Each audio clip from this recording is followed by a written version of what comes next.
My guest today is Bonnie Boezeman, who spent 23 years in executive roles with Time Warner and holds several non-executive roles on a variety of public, private, government and philanthropic boards in Australia.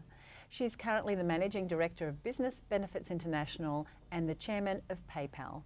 Bonnie, welcome to In Her Shoes. Thank you. Thank you for joining us. Tell us what your company does. Well, what my company does is I effectively opened up a company so I could actually be a consultant or be a professional non-executive board director. And so the reason why I called it international was when I first left Time Warner, I was asked to actually go back to Europe and to be a strategic advisor to very large corporations. And I did that for a couple of years. But then I decided that the tyranny of distance was killing me. And I used to have to travel a lot around the world for Time Warner, so I decided to just come back and be a non-executive board director. And if someone needed my expertise, then they could hire me through my company. We're going to talk a little bit about your board roles, but I wanted to firstly ask you about your skill set. Mm-hmm. When I look at your resume, your skills go across marketing, finance, strategy, IT, Yes. product. Yeah. Was it a strategic career decision to have a broad skill set, or did it just pan out that way? Well, it's a great story for me, and the company used it as a sort of a model.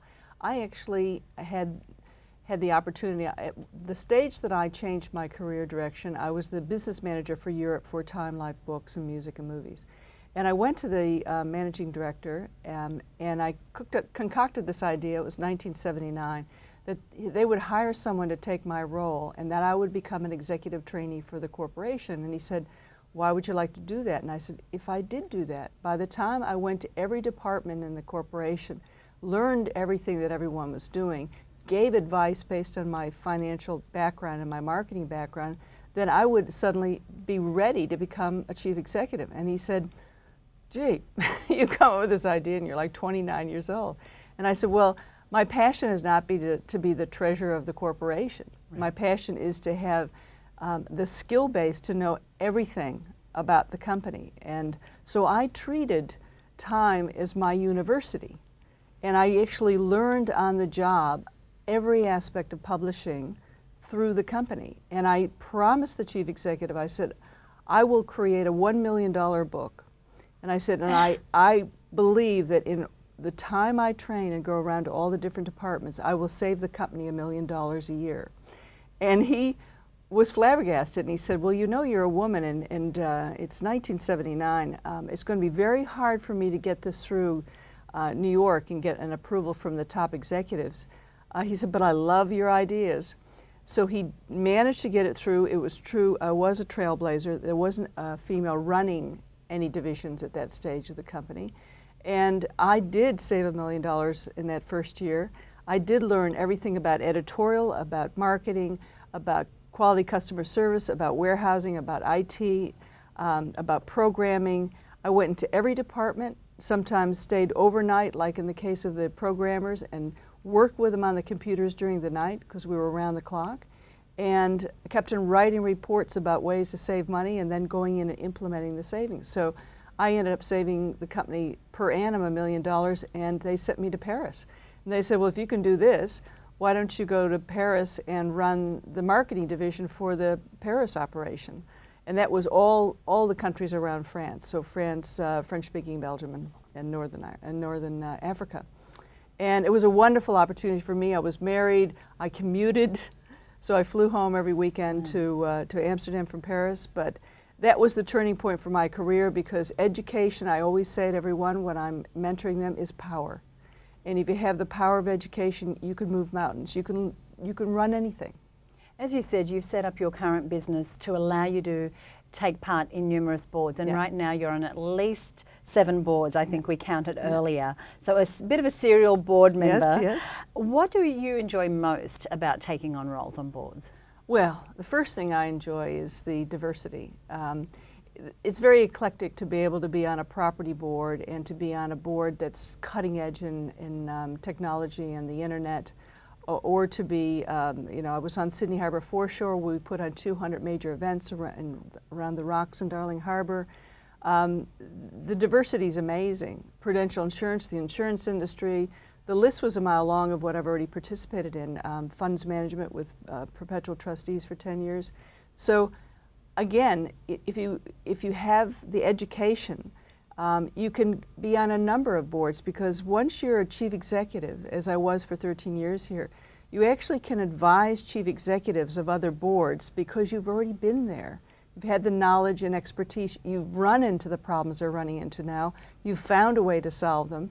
And so CEOs of companies really relish meeting board directors who have had chief executives experience. So I had that. So it's been fascinating, educational, exciting.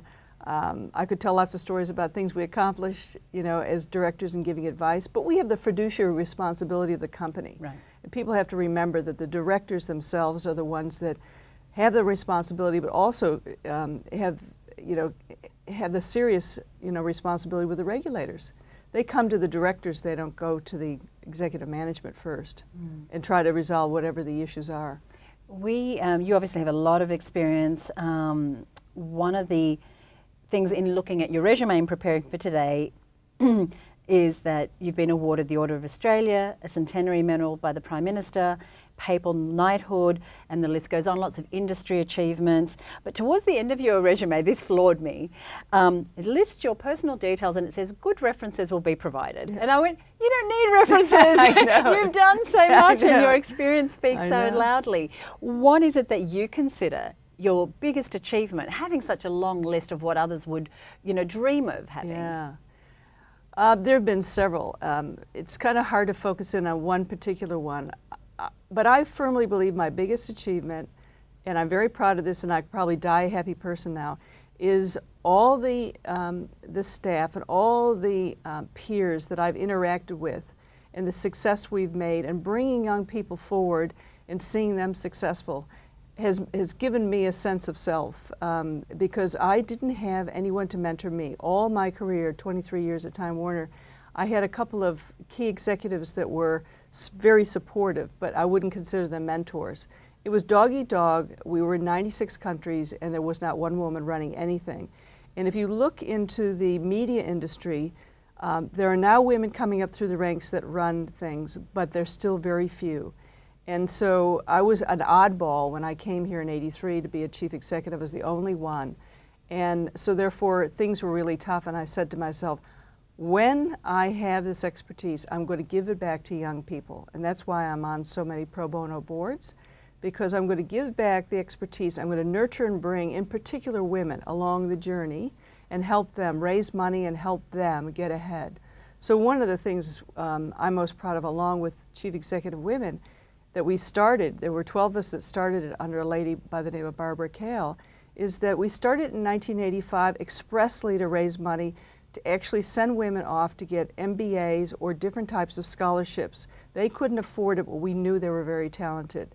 And when you keep on doing this and helping younger people up through the ranks, that self-satisfaction is the most exciting thing that you can actually go to your grave with, is to see that you've helped people along the way. Well, congratulations, and thank you for joining us. Thank you. Cheers.